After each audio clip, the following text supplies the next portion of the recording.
This week's 1044 is brought to you by Chevron Delo 600 ADF Ultra Low Ash Diesel Engine Oil. It's time to kick some ash. There are hundreds of ways hackers can get into your system, but they all rely on one thing: the end user being distracted.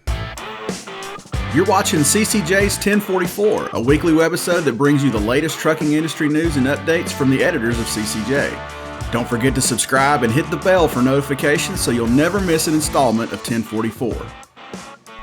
Hey everybody, welcome back. I'm Jason Cannon and my co-host on the other side is Matt Cole. Getting hacked is just part of life out here on the internet. If you've got data or you've got money, there's somebody out there trying to get their hands on it. There are a number of ways hackers can infiltrate office systems, but almost all of them rely on a single action: someone clicking on something. Antwan Banks, the National Motor Freight Traffic Association's Director of Enterprise Security, says one of the things hackers depend on most is that you're too busy to scrutinize some of the finer details in the links that they send out. A lookalike domain is a domain that a hacker will register on the internet and is very similar to your domain. So take, for instance, Google. If they want to have a lookalike domain for Google, instead of using two O's, they could potentially put three O's in it or substitute one of the O's for a G. But to the person that's multitasking and really not paying attention, they glance at it, it'll look just like Google. So they throw up a domain that's very similar to your domain. Some of the letters may be twisted, or they may use a 1 instead of an I, and it will trick people into believing that it's actually your internet site, your website, your domain. The odds of someone manually typing in Google with zeros instead of O's, for example, is almost nothing. The risk, Antwan says, comes from clicking posted links from untrusted sources. They'll put it on social media. They could put it in a blog for you to click on it. They could send you an email for you to click on a link. So there's a lot of different ways. Text message, but the most common methods are text messages, emails, social media, link, blog, things of that nature. Now, there are a couple of easy ways to avoid clicking on these nefarious links, and Antwan tells us what those are after a word from 1044 sponsor Chevron Lubricants. Protecting your diesel engine and its aftertreatment system has traditionally been a double-edged sword. The same engine oil that is so essential to protecting your engine's internal parts is also responsible for 90% of the ash that is clogging up your DPF and upping your fuel and maintenance costs.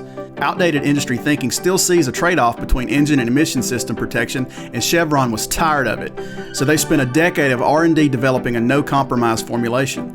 Chevron Lubricants developed a new ultra-low ash diesel engine oil that is specifically designed to combat DPF ash clogging.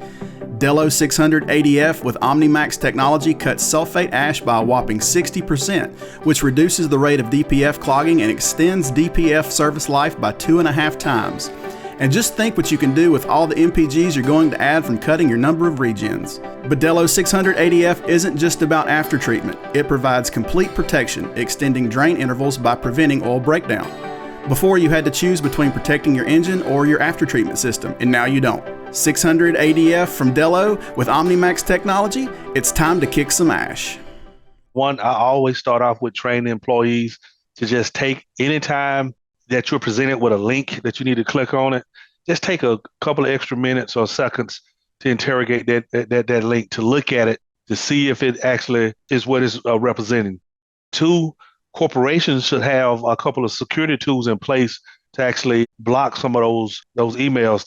Me as an ex-military person, I like to use cyber threat intelligence, some type of service that will go out to the internet and scour the internet to look for your company's logo, look for any email or any domain that's similar to your company.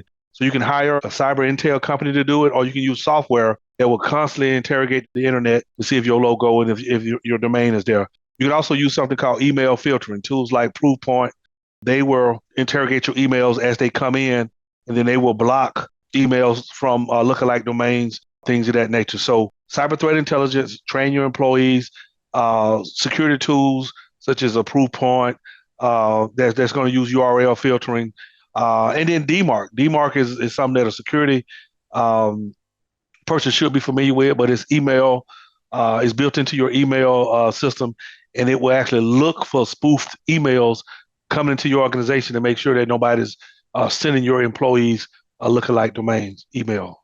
There's an old school line of defense that when you're looking at a URL, make sure it includes HTTPS, and that S is critical. But Antwan says that's not the clear-cut indicator that it used to be. You used to could look at a URL and you saw the HTTPS, it would give you some kind of assurance that you were going to a legitimate site. But now cyber criminals have figured out ways to get secure certificates as well. So you could potentially be going secure from your computer directly to a malicious site, secure, because they've rented a domain, they got a security certificate, and all that means is that your connection to them is secure. You want to look for the SSL, the S. You also want to look to see if up in the left-hand corner, if the logo is in that URL as well. And then when you go to the site, if the logo is on there. But again, some companies don't monitor the internet for their logo and their brand image. So again, you have to train your users to look for those little slight deviations in that URL and in that domain. But you can't just say because it's a HTTPS that you're safe anymore. Criminals have figured out how to get safe malicious sites. So what's the end game here? Why did I get a link that looks like Google, but upon further inspection is actually Koogle? Criminals, the main thing that criminals want, they either want money, or they want your intellectual property, or they want some type of sensitive information. So when you click on it, a couple of things that they can do. They could redirect you to a malicious site so they can download malicious code or malware onto your computer, thus ransomware. They could have a fake website that looks like your company's website. Employees or either some of your customers can go to that website. They'll put in their actual credentials, username and password, thinking they are logging into your site, and that attacker would, collect that information and then either pass you to the little legitimate site, or either, let you go away, and then they'll log in using the captured email and password that you use, and then they can send your shipment to another location, ask you to change the payment to a different location. So one, they want to monetize it, get you to give up sensitive information, or send you to a malicious site so they can put malware on your systems. And then also, just depending on who your enemy is, they could want to cause brand damage to you. You got a competitor, they pay somebody on the dark web to set up a lookalike domain and just start doing things that could potentially damage your reputation, turn your customers off. Security departments need to also train their users that when they start seeing these type of spoofed emails coming in and fake sites, to notify them. To me, being a former military person, I know that when people stand up a fake domain or spoof domain or lookalike domain, that they're getting ready to launch a campaign against your organization. So they're setting up that domain for a reason. They're going to try to trick your employees. They're going to try to trick your customers into giving up something that they shouldn't, either money, credentials, or sensitive information. So that needs to be reported. The employees need to report it because the security team could miss it. But that means someone has gone through your social media, they're going through your websites, looking at some of your job postings, things of that nature. They've learned something about your organization, and they're going to launch a campaigns. It could be through phishing, what they call. It could be through emails. It could be through tricking people to go to malicious sites. So all of that needs to be reported to the security team so they can correlate that and have a coordinated defense against it. Okay, so you clicked it. Now what? Antwan says the first step is you've got to own your mistake, and own it quickly. Call your security team. If you know that you clicked on a malicious site, a malicious link, call your security team, tell them what happened, and then they should have tools that can actually scan your computer to see if malicious code was downloaded to your computer. Now, if you clicked on the link and then you tried to put in your username and password, then you definitely need to contact them, but you need to immediately change your password to that system on a different computer, not the same one, because they could have put spyware on that computer and they'll watch you change it, but go to a different computer and change that password. My last organization, we do phishing emails. We used to do phishing emails every month.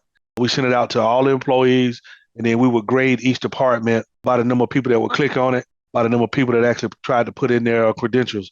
I've actually seen people put in their credentials and couldn't get it right about 10 times. They just kept putting the same credentials in. So, you want to monitor, what people are doing. You want to report it if you click on it. And then you want to change your username and password, or just your password, if you have put in your credentials. That's it for this week's 1044. You can read more on ccjdigital.com. While you're there, sign up for our newsletter and stay up to date on the latest in trucking industry news and trends. If you have any questions or feedback, please let us know in the comments below. Don't forget to subscribe and hit the bell for notifications so you can catch us again next week.